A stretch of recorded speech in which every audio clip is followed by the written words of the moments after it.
నమస్తే అండి. ముక్కోటి ఏకాదశి శుభాకాంక్షలు. శాంతాకారం భుజగశయనం పద్మనాభం సురేశం విశ్వాధారం గగన సదృశం మేఘవర్ణం శుభాంగం లక్ష్మీకాంతం కమలనయనం యోగి హృద్యానగమ్యం వందే విష్ణుం భవభయహరం సర్వలోకేకనాథం.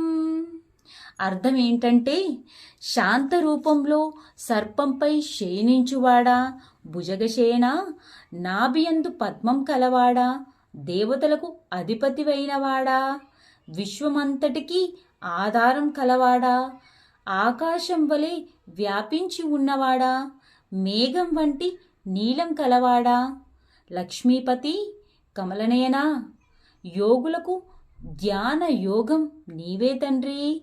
ఓ విష్ణుమూర్తి, సంసార బాధలను హరించు వాడివైన నీకు నమస్కారం తెలియజేయుచున్నాము తండ్రి అని అర్థం.